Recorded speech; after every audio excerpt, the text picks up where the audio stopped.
Hello everyone, I hope all of you are doing well and good. And in this particular session, we are going to talk about the vacancies reported in SSC CGL 2024 till now. Okay, तो start करते हैं आज का session. हमें majorly बात करनी है कि अभी तक कितनी वैकेंसीज रिपोर्ट हुई हैं। अभी आप देख रहे होगे यूट्यूब पे भी हर एक दिन में कम से कम 10 से 12 वीडियो इसके ही ऊपर आती हैं, इतनी वैकेंसीज आ गई हैं, इतनी वैकेंसीज आ गई हैं। तो मुझे एक मेजर बात आपसे इस बारे में भी करनी है, बिकॉज़ मैंने देखा है कुछ सीरियस बच्चे भी अभी अ, हवा-हवाई हुए पड़े हैं, वो पढ़ाई-लिखाई तो नहीं कर रहे हैं। इंस्टेड ऑफ दैट यूट्यूब पे भी, क्योंकि काइंड ऑफ ट्रेंड अभी यही चल रहा है कि बस वैकेंसीज़ के बारे में बात करो, बात खत्म, है ना?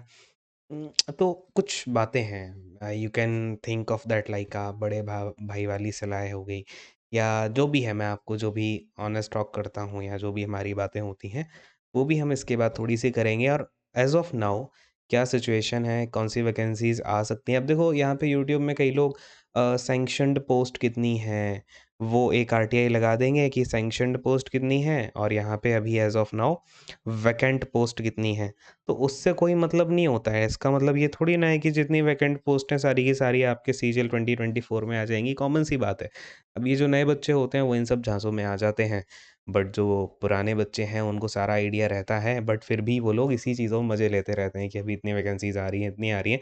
तो ठीक है भई, अभी तक जितनी आरटीआई के अकॉर्डिंग जितनी वैकेंसीज़ अभी तक रिपोर्ट हुई हैं, उनके बारे में बात करेंगे और आगे क्या सिनेरियो बन सकता है वैकेंसीज़ का, कैसे क्या बढ़ेंगी, नहीं बढ़ेंगी, जो भी अभी तक सिनेरियो है। यानी कि आपको इसके अलावा कुछ और देखने की ज़रूरत नहीं है, बस चुपचाप से एटलीस्ट पढ़ लो। इवन मैं तो कहूँगा ये वीडियो भी मत देखो, अगर सीरियसली प्रिपेयर कर रहे हो, जाके चुपचाप पढ़ाई कर लो यार, ठीक है? कोई ज़रूरत नहीं है ऐसी फर्जी वीडियोज़ देखने की। हाँ? चलो, खैर।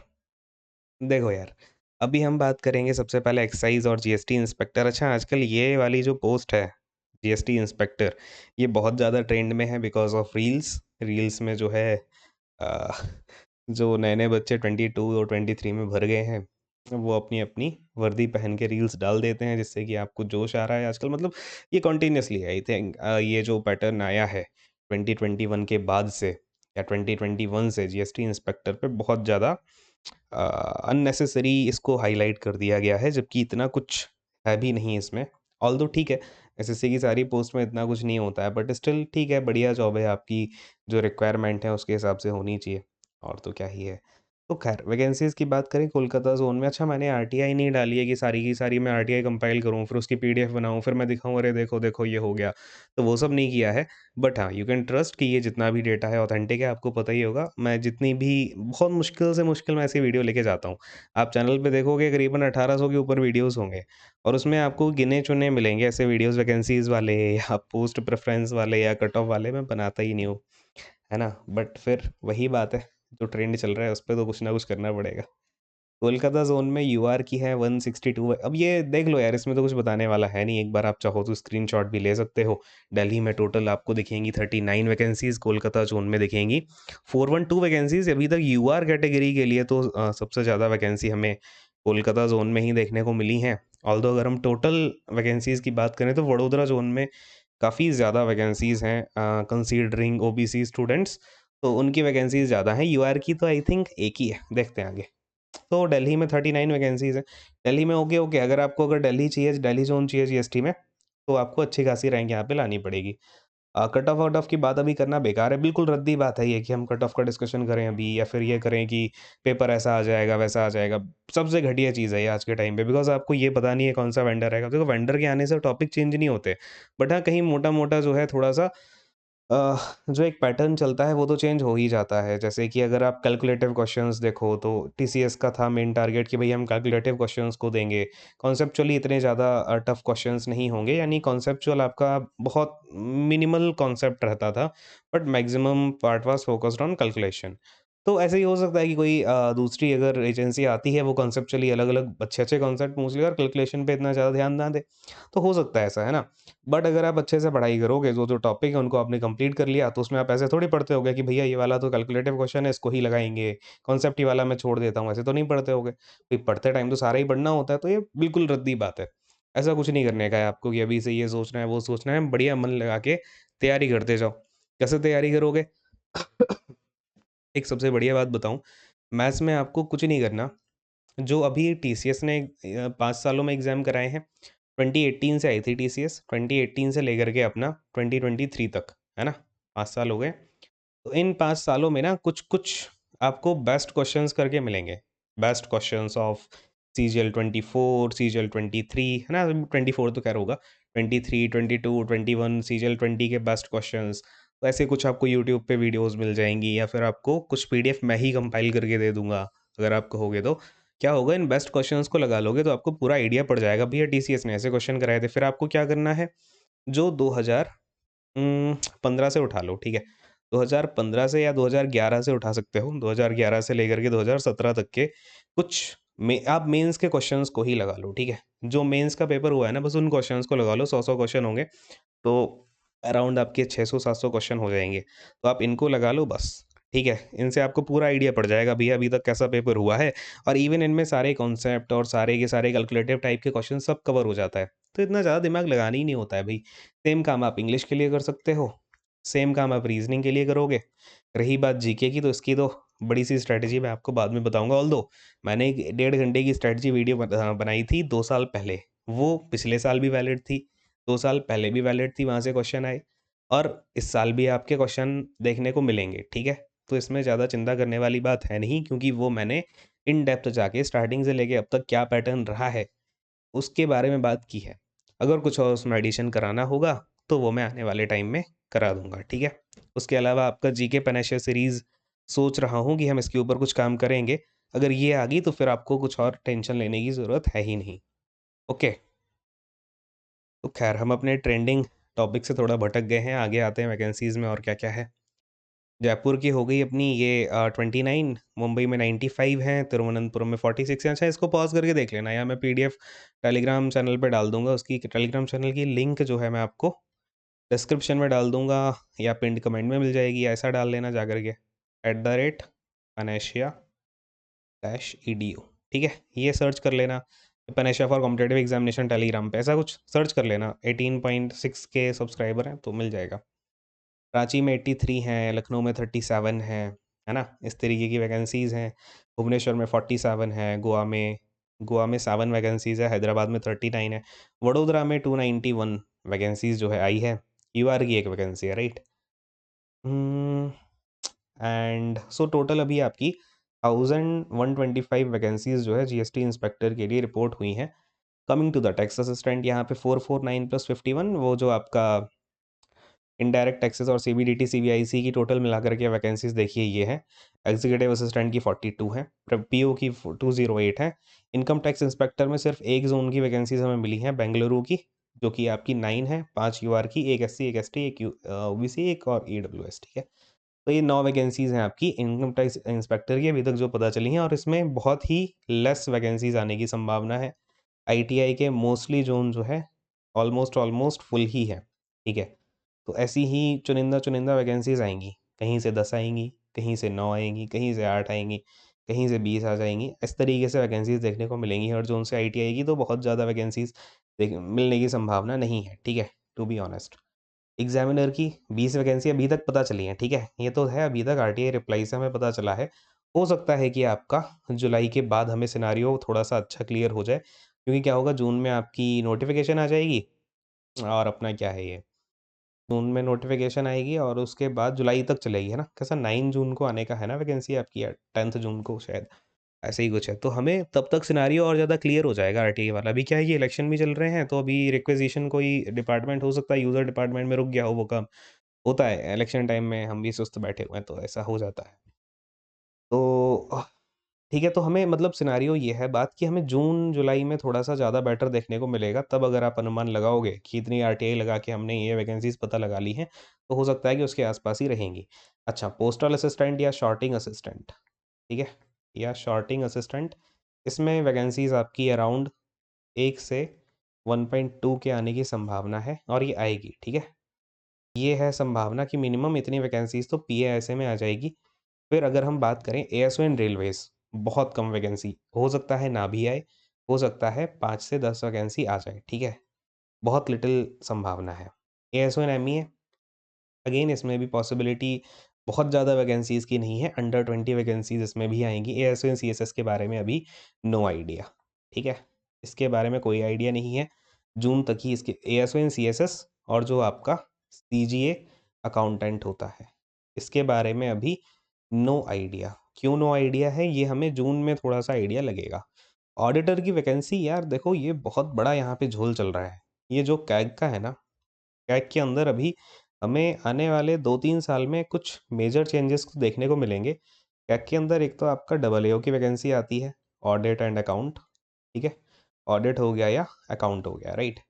फिर आपका ऑडिटर की वैकेंसी आती है, फिर अपना यहाँ पे आ जाता है अकाउंटेंट और फिर आ जाता है अपना डीए, ठीक है? That is divisional accountant.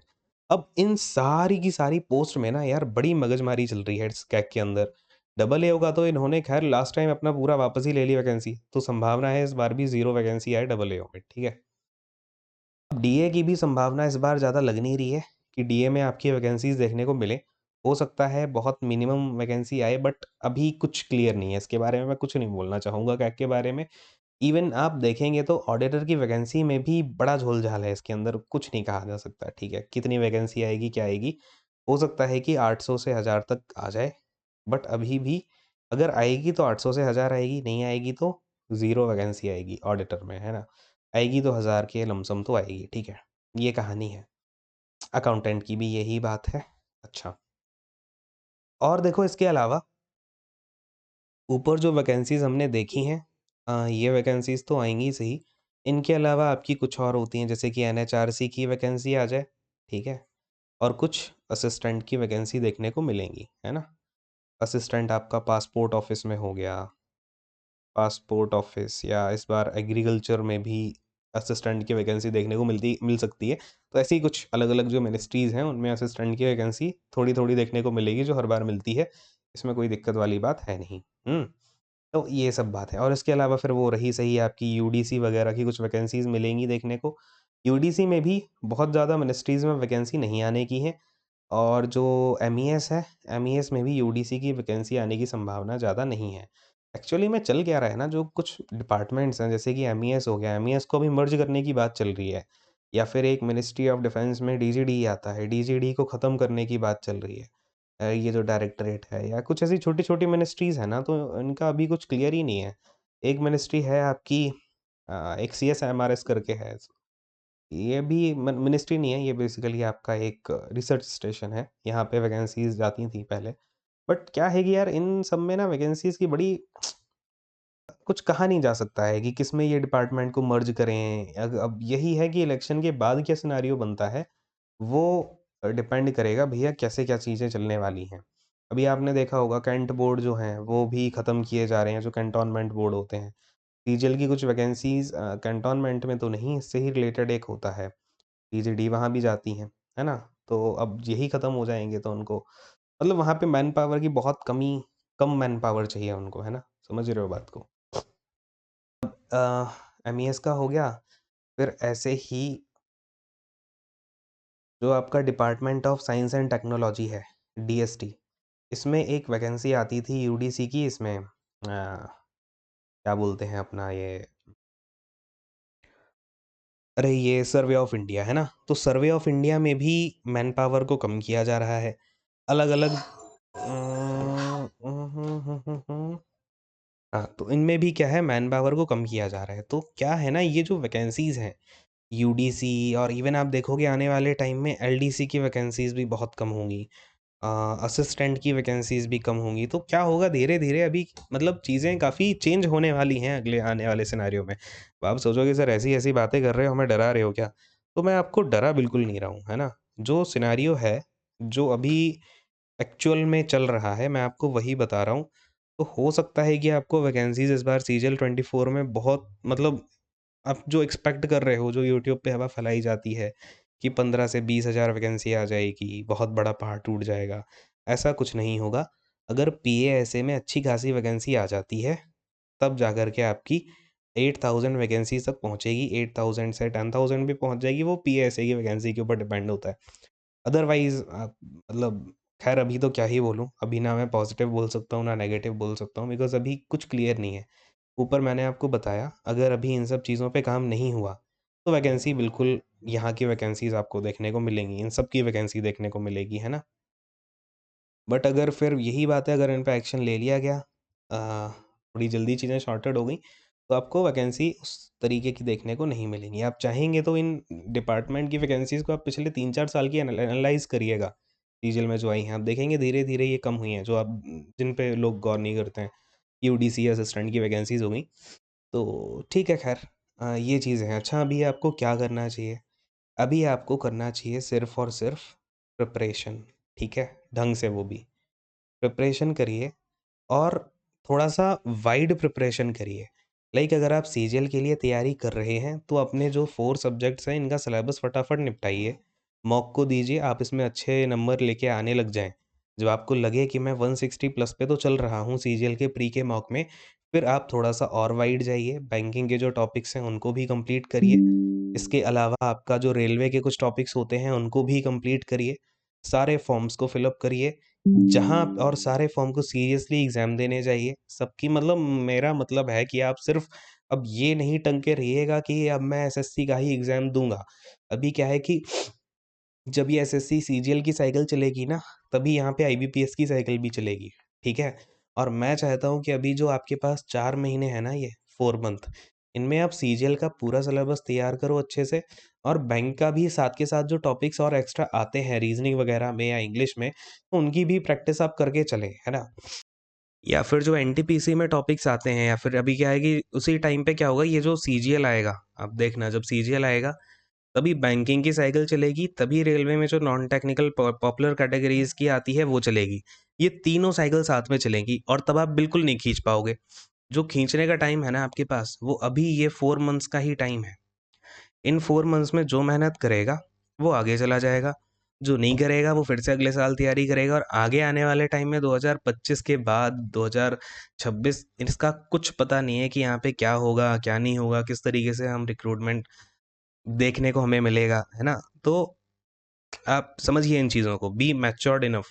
अब ये आपका जो न्यूबी की तरह बिल्कुल जो आप ग्रुप्स पे लड़ते रहते हो, ग्रुप्स पे अपना टाइम स्पेंड करते रहते हो, वो सब करने का बिल्कुल टाइम नहीं है आपके पास। जो सीरियस बच्चा होगा वो पढ़ेगा बिल्कुल दम लगा के, हर चीज़ को देख के चलना है, सिर्फ एक एग्जाम पे लटक के नहीं रहना है, तभी जाके आप आगे कुछ ना कुछ उठा पाओगे, सक्सीड हो पाओगे, ठीक है? और देखो यार, मैं ऐसे बात नहीं करता हूँ कि मैं एक बहुत टीचर हूँ या मेरे को ये चलानी है कोचिंग बहुत बढ़िया, ऐसे बहुत टर्नओवर मेरे को कर लेना है। मैं देता हूँ कि आप मेरे छोटे भाई हो, मुझसे पूछने आए हो कि सर अभी-अभी मैं ऐसे तैयारी कर रहा हूँ, तो मैं क्या कर सकता हूँ? मैं उस तरीके से चीज़ें अपनी सजेशंस देता हूँ। अगर आपको बढ़िया लगे तो अच्छी बात है, बढ़िया ना लगे तो अच्छी बात है, कुछ टाइम बाद ये बातें समझ में आएँगी, ठीक है? तो ज़्यादा यूट्यूब के चक्कर में मत पड़ो। यूट्यूब की शोशेबाज़ी में बिल्कुल नहीं पड़ने का है, ठीक है?